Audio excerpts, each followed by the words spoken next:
The Republican Party wants to defeat Joe Biden in 2024. The best solution, the best candidate they could run. You ready for it?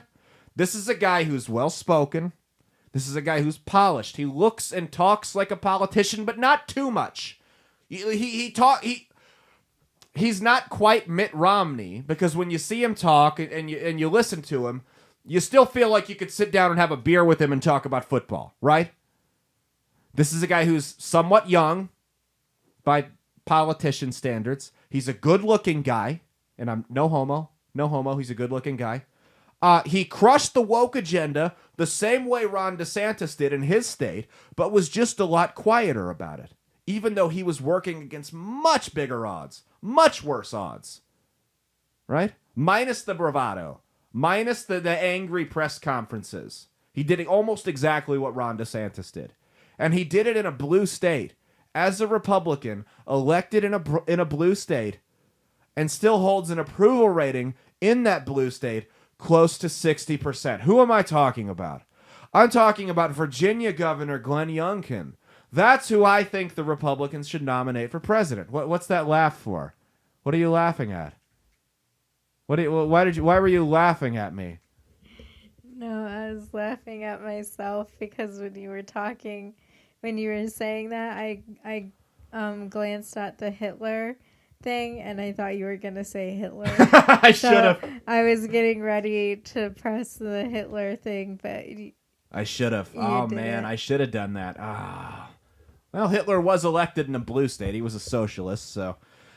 Here's my thing, though. Glenn Youngkin, as perfect as he would be, as for all the reasons I just listed, I think Glenn Youngkin absolutely demolishes Joe Biden head-to-head. I don't think it's close.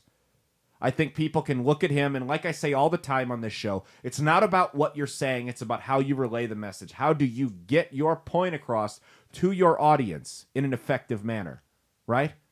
And Trump and DeSantis, I like them for what they've done, but the reality is Glenn Youngkin's still shooting the same ammunition.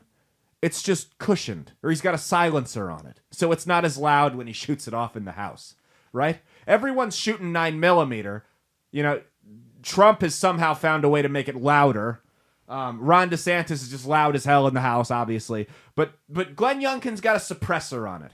So it's not pew like in the movies, but it's quieter. You're not going to blow everyone's eardrums out, right? That's Glenn Youngkin. I think he's done a great job in Virginia. And I think he's not a huge name, which might actually work to his advantage. Because if he's not a huge name, excuse me, if he's not a huge name, then he doesn't have as much negative press around him, right? DeSantis and Trump have been in the eye of the media, the eye of Sauron, for the last 4 to 6 years. That's not necessarily good. Every bad thing they could say about you has been said over and over and over and over again. Here comes a guy. Here comes a fresh set of legs, right? So that's why NFL teams will have 2 or 3 good running backs on their team. That's why baseball teams have a bullpen full of pitchers. So when one guy's arm gets too tired out, or one guy's having a bad game, or he's getting exposed by the other team's strategy, they can send a new guy in. That's what you have here. Glenn Youngkin, relatively unscathed. He's won in blue states. He's well-spoken. He's a good-looking guy. He's polished, but not too polished. And you're not compromising any values, right? And but here's the thing. He's not going to run in 2024 as long as Donald Trump's a candidate. And he's not going to run for the same reason I just pointed out about Ron DeSantis. The reason Youngkin won't run is because he knows. He recognizes the fact. And if I'm wrong and he does declare, then I'll come back on here and apologize. I really don't think he's going to, because he's navigated the Trump waters very well, and I'll tell you why. He knows what happens as a Republican to your national stock when you come after Donald Trump. He saw it. He saw what happened to Ted Cruz, one of the rising stars. Marco Rubio, same for him. He sees right now what's happening to Ron DeSantis or Nikki Haley. He's seeing right with his own 2 eyes right now, in real time, what's going on with these people. And that's why he won't run, because he's way too calculated. He's way too calculated and way too intelligent to absolutely destroy his name. He would much rather wait 4 years, finish his term out as governor of Virginia, and then do it. Because he knows what's going to happen to him. He knows he's going to get obliterated. He knows people are going to turn on him, the Trump base. And let's be real, Trump's base is about half to 2/3 of the Republican Party right now. If you piss them off, they're not going. History shows they haven't exactly been very forgiving, right? And if those people are going to turn on you for good, you're done.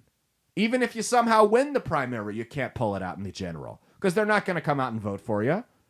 So you're done. He understands that.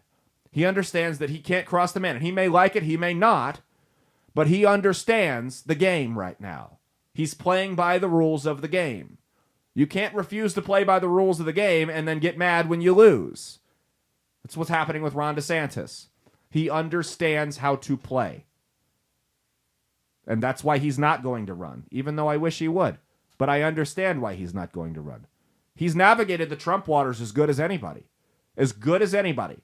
He never criticized him, but he never came out and kissed the ring. He didn't go full force against Donald Trump like you're seeing Ron DeSantis do. He didn't turn on him, right?